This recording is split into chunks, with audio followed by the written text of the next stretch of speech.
नमस्कार आप सभी को।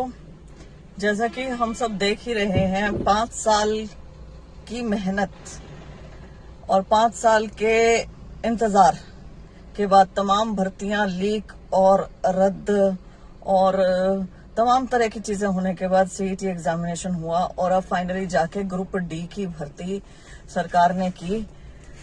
पोस्टें थी 13,000 समथिंग, रिजल्ट निकाला 10,900 समथिंग का और फाइनली 7,000 लोग लगे, मतलब आधे लगे। और उनका भी पक्का नहीं है, कट ऑफ कुछ समझ में नहीं आ रही है, दो कट ऑफ है। लेकिन इसी के जैसा एक मामला है टीजीटी भी, ट्रेंड ग्रेजुएट टीचर का, जो काफी लंबे समय से चलता आ रहा है और इसके लिए अभ्यर्थियों ने बहुत ज्यादा कोशिशें की हैं कि रिजल्ट निकले। बच्चे अभी भी एचएसएससी के ऑफिस के बाहर धरने दे रहे हैं। कल हमने एक मार्मिक सी तस्वीर भी देखी जहां एक महिला अपने छोटे से बच्चे के साथ सड़क पर एचएसएससी के दफ्तर के सामने खुले आसमान के नीचे लेटी हुई थी। ये तस्वीर बता रही है कि सरकार कैसी असंवेदनशील हो गई है।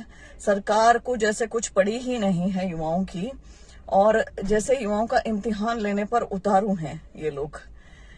धैर्य का इम्तिहान, इनसे संघर्ष करवाए जा रही है, युवाओं को प्रताड़ित कर रही है, मानसिक प्रताड़ित, हर तरीके से प्रताड़ित हो रहा है युवा। तो टीजीटी का रिजल्ट क्यों नहीं निकल सकता है, इनसे पूछा जाए, लेकिन इनके पास कोई जवाब नहीं है। कह देते हैं कि स्टे है, जबकि यदि हम डॉक्यूमेंट्स देखें तो स्टे जैसा उसमें कुछ लगता नहीं है। यदि स्टे है, 5 अंकों की ही बात है, तो आपने ग्रुप डी का रिजल्ट कैसे दे दिया, आपने एएलएम का रिजल्ट कैसे दे दिया? जब ये सब आपने रिजल्ट दिए हैं तो टीजीटी का रिजल्ट क्यों नहीं आ सकता है?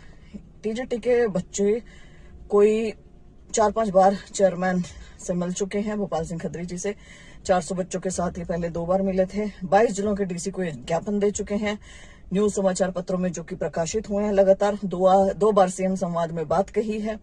25 बीजेपी एमएलए से मिले हैं, 10 बीजेपी एमपी से मिले हैं, आरएसएस के पदाधिकारियों से मिले हैं। करनाल में सीएम आवास पर एक दिन धरना भी दिया है। विधानसभा में भी विपक्ष ने इनका मुद्दा उठाया है। जितने भी सीएम हैं ओएसडी के, उनसे मिल लिए हैं। गुरुग्राम में जवाहर यादव जी से 300 बच्चों के साथ मिले हैं। सीएम आवास चंडीगढ़ में 2 बार मीटिंग कर ली है सीएम ओएसडी के साथ, इसके परिणाम जारी करने के लिए। करनाल में सीएम के ओएसडी संजय बटला जी से, और इन सब चीजों के बावजूद भी क्या मिल रहा है? केवल आश्वासन और कोर्ट में तारीख पर तारीख। कोई एक पुख्ता ये जानकारी नहीं कि कब ये रिजल्ट दे रहे हैं। हाँ, आश्वासन जरूर मिल रहे हैं और कुछ नहीं हो रहा है। तो मुझे ऐसा लगता है, मेरी पर्सनल मुझे लगता है कि ये चुनाव के समय तो भर्ती करते हैं। अब लोकसभा के लिए तो इन्होंने ग्रुप डी की लॉलीपॉप दे दी। ये जो टीजीटी है, ये जो ग्रुप सी है, ये जो बाकी तमाम भर्तियां हैं, ये मेरे ख्याल ये लेके जाएंगे विधानसभा चुनाव तक। तब तक इनको इनका कर्तव्य बोध याद कराते रहेंगे बच्चे, बार बार बोलते रहेंगे कि आप लगा दो। इसी बीच हाँ, एक इम्पोर्टेंट जानकारी ये भी है कि अखबार में प्रकाशित हुआ था कि 8,000 ये भर्ती करने वाले हैं टीजीटी पीजीटी जो भी टीचर्स थ्रू HKRN। क्यों भाई, रेगुलर क्यों नहीं? और यही हाईकोर्ट ने भी फटकार लगाई कि 28,000 सरकारी ये जो स्कूलों में टीचर्स हैं उनकी कमी है। ये सब चीजें हो रही है, सारी चीजें दिख रही है, सरकार गंभीर नहीं है, हमें सबको पता चल रहा है। क्या करेगा अब हरियाणा यहाँ पर? क्या ऐसी सरकार को वापस लाएगा जो युवाओं के प्रति, उनके रोजगार के प्रति अगंभीर है? क्या करेगा?